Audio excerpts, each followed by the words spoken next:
บายดีมากินข้าวปุ้นเด้อตำข้าวปุ้นนำกัน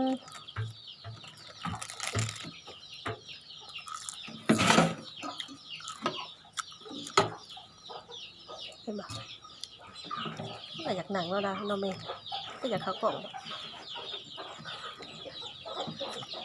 เฮ้ยน้องเมย์กินข้าวปุ้นเด้อกินข้าวปุ้นนำกันแซ่บๆเด้อตำข้าวปุ้น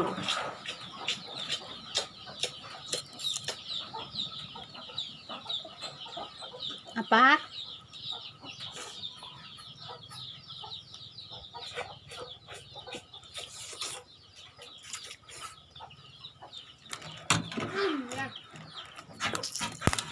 เนี่ยน้องเปลี่ยน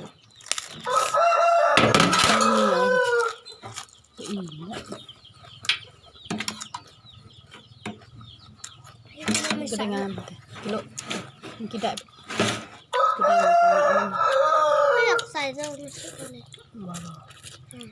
ร่วมจะรู้นะจังเช่ร่วมสลับเลยมินยังไม่ใส่ มันต๊ดมั้งบ่มินอันนี้ มันก็เหลือ ก็ได้ฮะ ก็เหลือมัน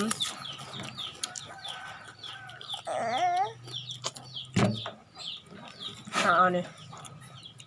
หนังใส่กับผักนะมึง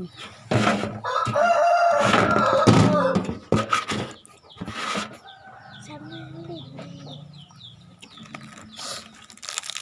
ด้สวยจะรัดกันนะไม่ฉันฉันรักเธอกินยังนะชอบลูกเสียงขับปุ่นนะเนาะเบตัดบ่เร็วกินเลยน้ำจากแสบต้องตัด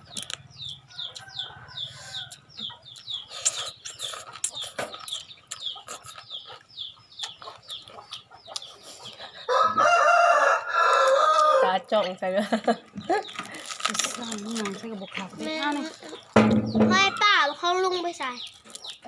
ลุงข้างหน้าก็ได้มันจะกินแบบ กินนานแล้วเว้ย ยังเดือดเผ็ดกิโล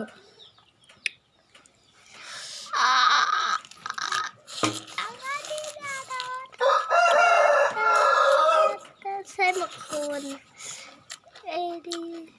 มันแห้งติดกระโตกเลยฮะติดก็ติดเด้อมาเด้อแต่นี่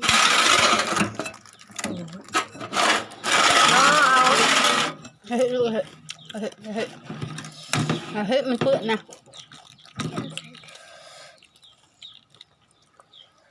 มาเด้อแค่ใส่ตัวนี้โอ้ยใส่ยังบ่กินโลดปนกันเลยน่ะแล้วแม่ก็กินแม่จับกินเลย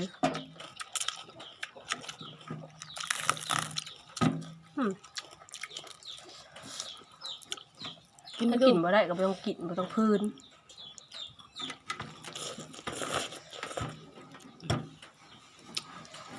มึงยังไม่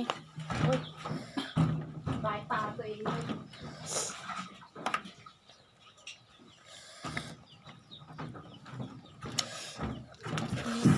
ต้มสุกี้กินมั้ย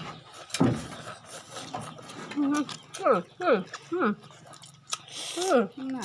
แต่ในมือกับเพชรพาในมือเผ็ดป่ะเด็กหน่อยกินเพชรใช่ป่ะอันแพ้เขาออกมาได้มาใหญ่เลยผมหมดเลยใหญ่เกินคนมายังน้อย กินมันเนี่ยที่กินตัวนี้มันจะบ่เผ็ด เขาได้บ้านนี้ กินตัวนี้มันจะบ่เผ็ดแล้วเอาแล้วคือกันโต๊ะนะเพชรตัวนี้ทองสิกันลุนะ พ่อกินน้ำ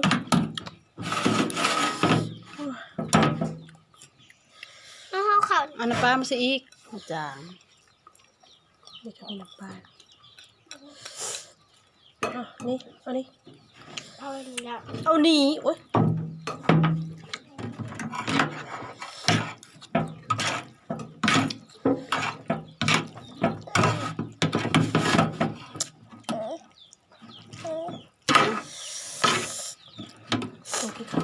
ยเบิ่งนี่ก็บ่วงนะตาน่ะเบิ่งโทรศัพท์โป้งใส่ถ้วยพี่โป้งใส่ถาดพี่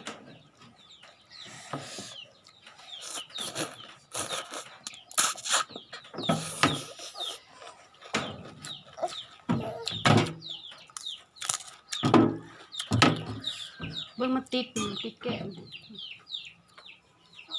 นี่มันเข้าปากกินน้ำบ้างอย่าไป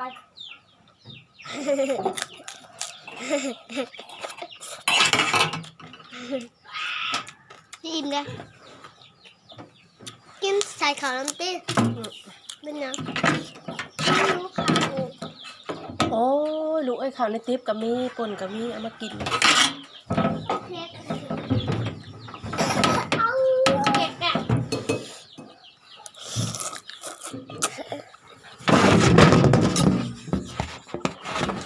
เกือบนี่กวบหัวมึง